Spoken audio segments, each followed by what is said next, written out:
시청자 여러분 안녕하십니까? JTBC 아침 뉴스 시작합니다. 전북은 현재 약한 비가 내리고 있습니다. 비는 아침까지 5mm 안팎 더 내리다 그치겠습니다. 일부 내륙에는 오전까지 산발적으로 빗방울이 떨어지는 곳이 있겠습니다. 어제부터 내린 비의 양은 임실 강진 39.5, 순창 33, 부안 24, 전주 13mm 등입니다. 오늘 낮에는 대체로 흐리겠고 낮 기온은 평년과 비슷하겠습니다. 오늘 낮 최고 기온은 14도에서 17도가 예상됩니다. 하지만 내일부터는 기온이 크게 올라 낮 기온이 평년보다 높겠습니다. 내일 전주의 낮 최고 기온은 24도까지 오르고 주말에도 20도가 넘을 것으로 보입니다. 해마다 까치 산란기인 이맘때쯤이면 한전이 정전을 일으키는 까치 포획 작업을 벌이는데요. 총기 사냥이 금지된 곳에서도 총을 쏘고 있어서 주민들이 불안에 떨고 있습니다. 정원익 기자가 보도합니다. 익산의 한 농가입니다. 옥상에 설치한 8mm 두께의 강화유리에 구멍이 뻥 뚫렸습니다. 새를 잡는 산탄의 유력에 둥근 유리 조각이 큼지막하게 떨어져 나갔습니다. 총알 아니면은 이게 지금 이런 식으로 군형이 날 수가 없잖아요. 그래서 누가 여기다 대고 총을 쐈구나 지금 그렇게 생각을 한 거지. 여기는 뭐 야생 그 새 같은 것이 많이 있고 하니까. 바로 뒷집 주민은 한 달 전 대낮에 갑자기 지붕 위로 산탄이 쏟아져 경찰에 신고하기로 했습니다. 빵 소리가 나길래 쳐다봤더니 까치가 다 날아가는 거예요. 그러면서 이 지붕 위에서 우수수하고 실탄 떨어지는 소리가 나더라고. 최근에는 AI 매물 현장 인근에서 총성이 울려 익산시가 한전에 항의 전화를 하는 소동이 빚어졌습니다. 언덕에 이제 그날 이제 공교롭게도 이제 살처분이 있었는가 봐요. 옆에서 이제 가스를 잡자가 이제 그런 민원이 좀 있었는가 보더라고요.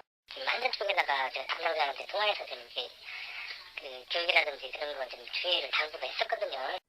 현행법상 민가 부근을 비롯해 농업지역이나 도로로부터 600m 이내에서는 수렵을 할 수 없습니다. 한전이 까치를 잡기 위해 고용한 일부 엽사들이 이를 지키지 않은 것으로 보입니다. 하지만 한전은 책임을 떠넘기고 있습니다. 저희가 매번 그 사람들하고 따라다니면서 진짜 국민들 부분도 많은 부분 이제 시청이나 이제 부탁선들과 이렇게 관리를 하시는 거니까요. 포획한 까치는 한 마리에 5,000원씩 한전이 사들입니다. 일부 엽사들의 무리한 사냥이 주민들의 안전을 위협하고 있습니다. JTBC 뉴스 정원익입니다.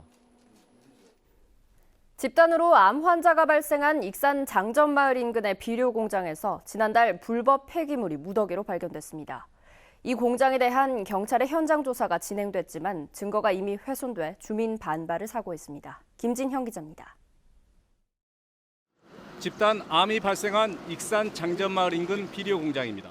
지난달 21일 비료 공장에서 연초박과 건축 폐기물, 화재 잔재물 등 불법 폐기물이 수백 톤이 발견됐습니다. 경찰이 주민과 익산시 등이 참여한 가운데 증거 확보를 위해 현장 조사에 나섰습니다. 그러나 보름이나 된 상황에서 이루어진 현장 조사다 보니 증거는 상당 부분 훼손된 상태입니다. 여기 사진 보이지만 이 장소에 있었는데 그 장소를 지금 파보니까 없어요. 시료 채취를 하려고 보니까 지금 없어진 거죠. 주민들은 익산시와 사법기관의 늑장 대체, 집단 암 발생과 관련한 증거들이 사라졌다며 반발하고 있습니다. 저희가 힘들게 주민들이 적발해서 시에한테 알려준 그런 내용들이 다 어디로 간 겁니까? 이거 사람 다 죽인 물질입니다.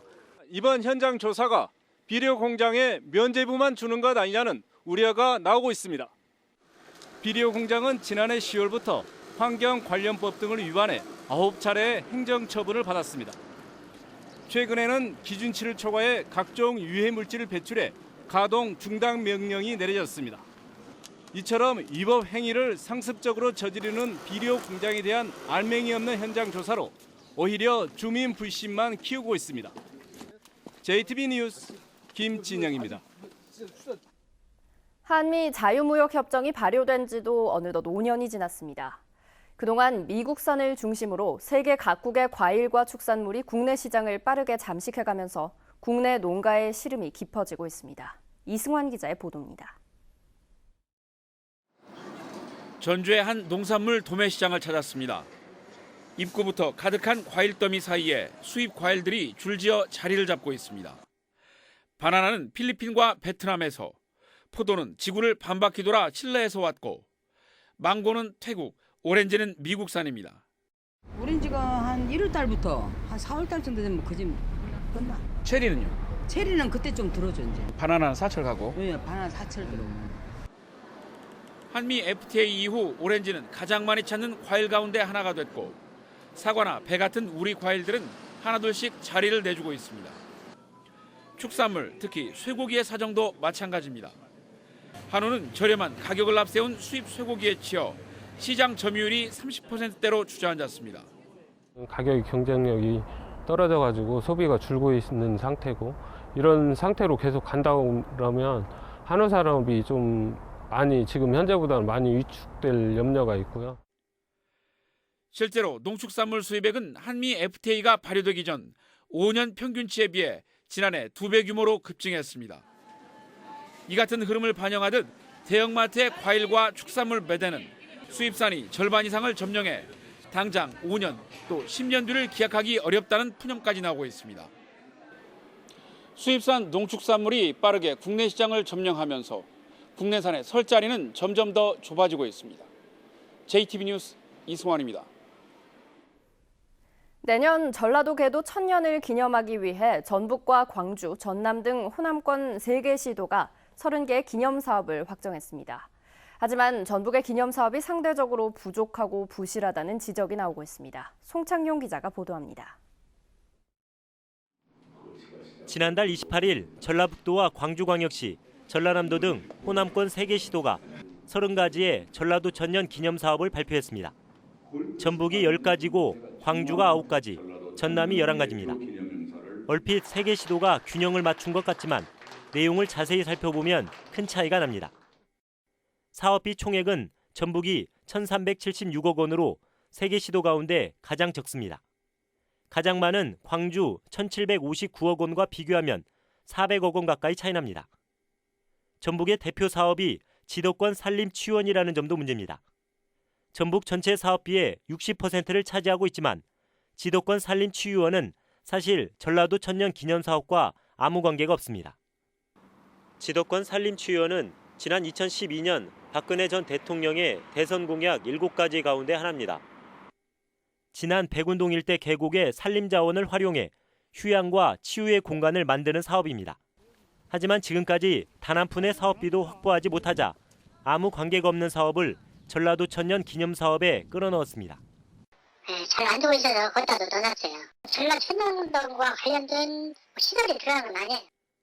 전라도 천년의 역사를 재정립하고 새로운 천년을 기약하는 의미 있는 해가 다가오고 있지만 이를 기리기 위한 전라북도의 준비는 너무 부족하기만 합니다.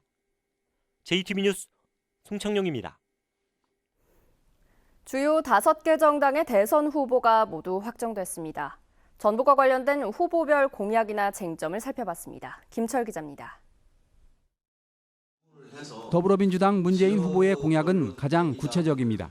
연기금 전문 대학원과 한국해양선박금융공사 신설, 청와대에 새만금 전담부서 설치 등이 눈길을 끕니다. 그러나 이전 대통령들의 전북 공약 가운데 말뿐에 그친 공약이 많아 문 후보의 전북 공약이 모두 지켜질지는 미지수입니다. 공약을 제대로 이렇게 이행되게 만드는 것은 대통령 한 사람의 힘이 아니라 저는 국민들이 모두 함께 하는 것이라고 생각합니다. 우리 전북 도민들께서 함께 해주신다면. 국민의당 안철수 후보는 군산조선소 해법을 기업에 맡기자는 원론적인 입장을 밝혔습니다. 새만금 카지노 신설을 묻는 찬반 질문에도 정확한 답변을 피해 나가 속 시원한 답변을 원하는 유권자들에겐 아쉬운 점이 많았습니다.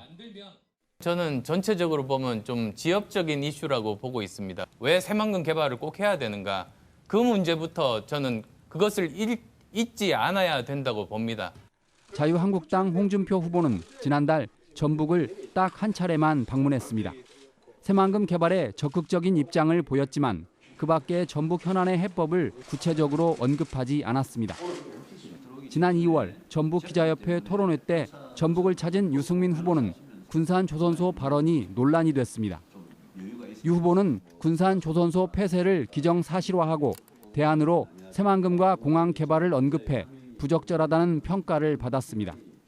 정의당 심상정 후보는 지난달 전북을 찾아 노동개혁과 로컬푸드 육성, 새만금 민간합동 검토위원회 설립 등을 공약으로 내세웠습니다.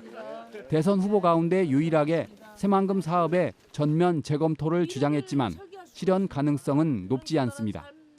JTB 뉴스 김철우입니다. 장수군이 영농철 사고 예방을 위해 농기계 경광등을 무료로 달아줍니다. 진안군과 한국수자원공사가 지역 발전에 힘을 모으기로 협약했습니다. 나금동 기자가 보도합니다. 경운기에 불빛이 반짝이는 경광등을 달아주는 작업이 한창입니다. 장수군이 영농철을 맞아 100대의 농기계에 경광등을 무료로 달아줬습니다. 농업인들의 안전사고 예방을 위한 농기계 중화장치 부착 사업을 통해서 농업인들의 귀중한 생명과 재산이 보호될 것으로 기대합니다. 진안군이 한국수자원공사와 지역발전 상생협약을 맺었습니다. 양측은 용담댐 수변 자원을 활용해 친수 공간을 만들고 수상 태양광 발전도 추진합니다. 관광 자원 개발은 물론 주민의 복지 향상 등을 꾀하고 물 관리를 위한 정책들은 전문기관인 수자원공사와 상생 협력하는 데 큰 의미가 있는 것 같습니다. 청년 6명이 값싼 임대료로 함께 거주하는 완주 청년 쉐어하우스가 이서에 문을 열었습니다. 이곳의 한 달 사용료는 5만 원으로 최장 2년까지 거주할 수 있습니다. 임실 필봉농악의 상설 공연이 오늘부터 시작돼 오는 8월 말까지 목요일과 금요일 매주 2차례씩 이어집니다. 남원 출신으로 지난 1996년 타계한 고 강도금 명창이 남원 운봉에 있는 국악의 성지 봉안시설에 안치됐습니다. 무주군이 태권도 꿈나무 육성에 올해 6억 원을 투자합니다. 무주군은 초중고 선수단의 훈련과 학생 시범단의 국내외 시범 활동을 돕고 일반 학생들의 태권도 수업을 위한 도복과 장비를 지원합니다. JTB 뉴스 나금동입니다. 지난해 62곳의 전라북도 법인이 23억 원의 세금을 일부러 내지 않은 것으로 드러났습니다. 전라북도는 이들 법인이 공동주택과 상가 건물을 신축할 때 법인장부 가액을 축소 신고하거나 학교용지 부담금의 취득세를 줄이고 비과세나 감면 부동산을 원래 목적과 달리 사용했다고 밝혔습니다. 전라북도는 세원을 숨겼다 적발된 법인에게 10에서 20%의 가산세를 부과했습니다. 교통사고가 가장 많이 발생하는 농기계는 경운기인 것으로 나타났습니다. 전라북도가 지난 2015년 전북에서 발생한 농기계 교통사고 40건을 분석한 결과 경운기 사고가 35건으로 대부분을 차지했고 트랙터 사고가 4건, 기타 사고가 1건이었습니다. 전라북도는 농기계 교통사고를 줄이기 위해 경광등 부착을 늘리고 안전사고 예방 교육을 강화하기로 했습니다. 군산경찰서는 만취 상태로 경찰차 2대를 들이받은 혐의로 59살 배 모 씨를 불구속 입건했습니다. 배 씨는 어제 오후 7시 35분쯤 군산시 산북동의 한 도로에서 면허 취소에 해당하는 혈중 알코올 농도 0.167% 상태로 화물차를 몰다 승용차와 충돌한 뒤 파출소에 주차된 경찰차 2대를 들이받아 파손한 혐의를 받고 있습니다.